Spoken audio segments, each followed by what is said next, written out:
Welcome to Political Perspectives. I'm Hugo Gurdon, Editor-in-Chief of the Washington Examiner.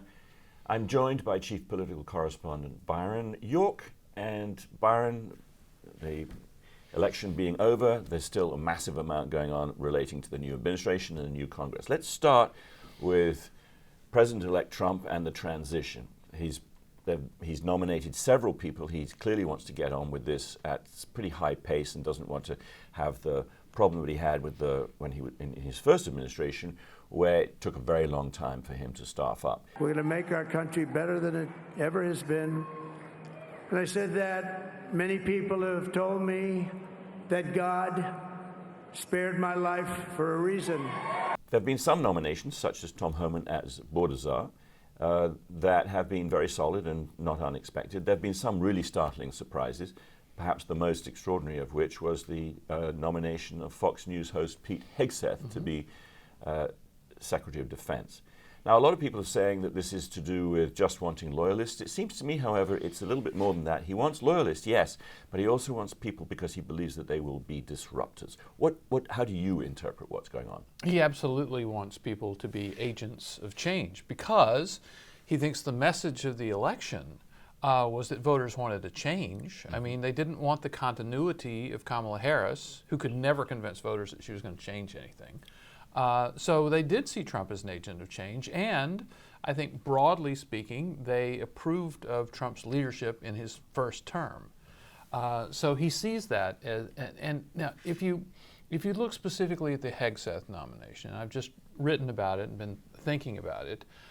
First of all, you know, Hegseth has a very good resume. It's at Princeton, Harvard, U.S. Army tours in Guantanamo, Iraq, and Afghanistan, 2 Bronze Stars. So he has a lot of qualifications. On the other hand, this is not a guy you would have thought for this job. The Defense Department is an $841 billion bureaucracy, which is just a big managerial task.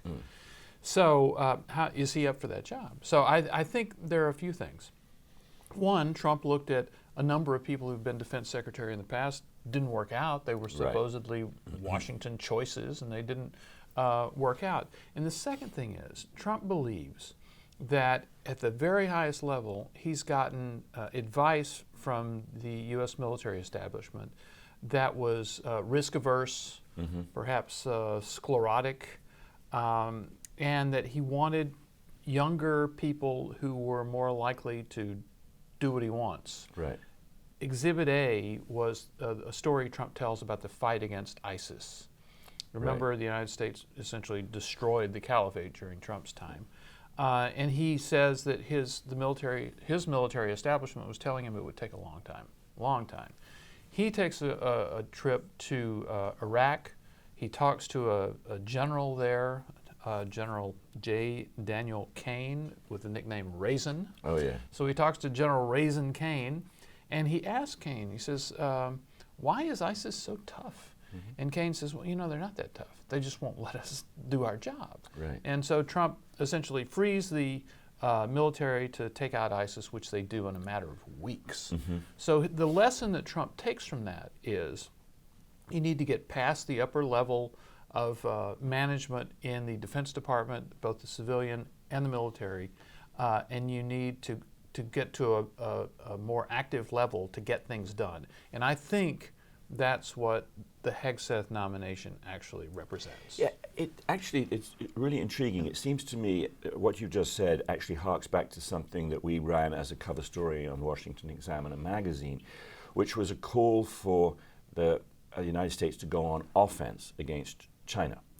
And the burden of the piece is that we're constantly reacting to China and wondering what it's going to do in the Taiwan Strait, whereas in fact it has all sorts of vulnerabilities.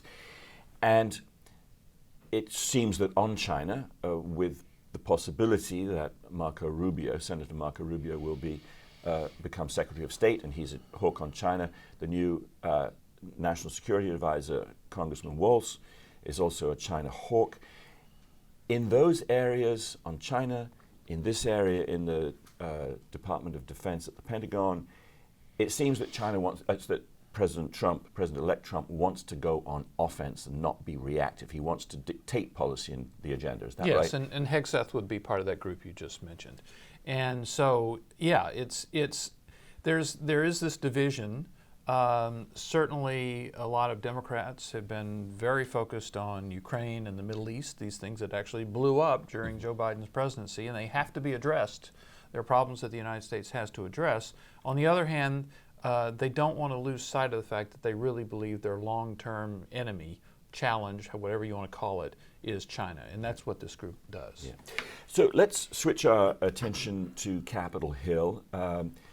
The Republicans in the Senate, and they will be the majority in the new Congress, have just elected their new leader, Senator John Thune of South Dakota. He defeated Senator Cornyn of Texas, but he also defeated Senator Rick Scott of Florida, who had made himself out to be, and pretty much pledged himself to be, President Trump's man in the Senate.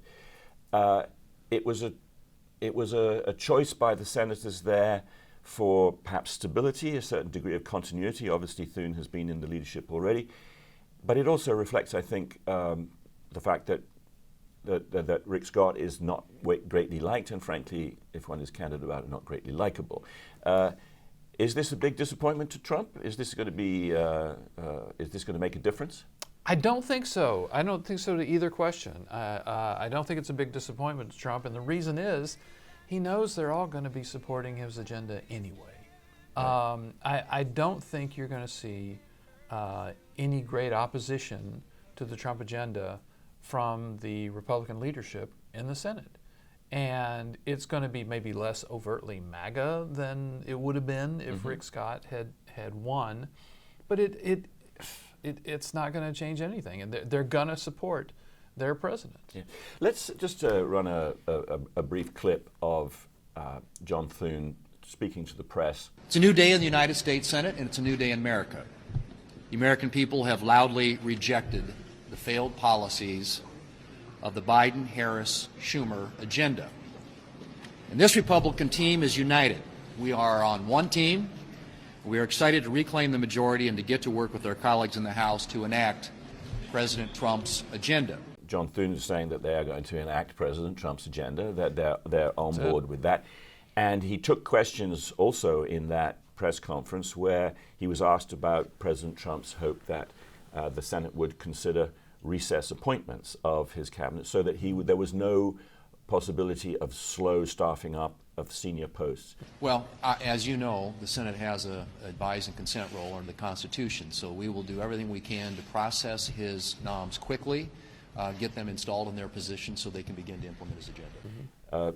John Thune had already suggested that this needed to be considered, and he, again, certainly did not rule that out. So this goes again to what you're saying about the Senate leadership being very much on board with the new administration. I don't think you're going to see a lot of calls for recess appointments from the White House. But on the unity thing is very interesting. Oh, we're all unified, we're all unified. Yeah.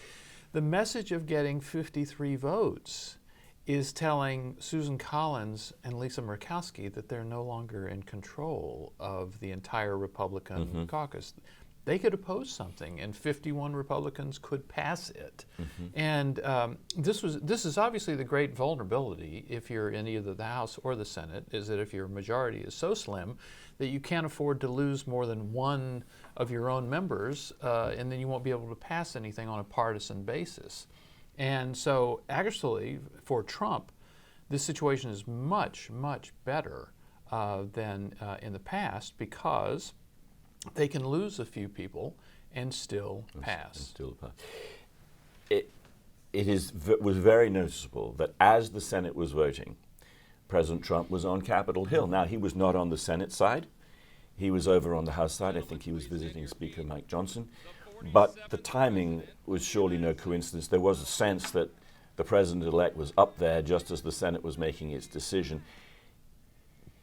Both in this and clearly in the fact that many of his surrogates had come out and supported Rick Scott, President Trump very much wants his presence and his influence to be felt up there and everywhere else, doesn't it? Yes, and today was the first mark that it's happening. I mean, he's not in Mar-a-Lago. He's not sending out posts on Truth Social.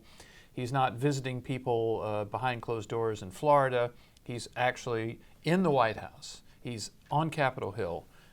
This is really happening. He's really, and if Joe Biden were not completely lame duck, which he is, but if he weren't, he'd be even more so now, because clearly this man, Donald Trump, is the guy who's going to be in charge. Byron, thanks very much for joining us here. Thank you. And thank you all for joining us on washingtonexaminer.com. Please visit the site and join us again next time.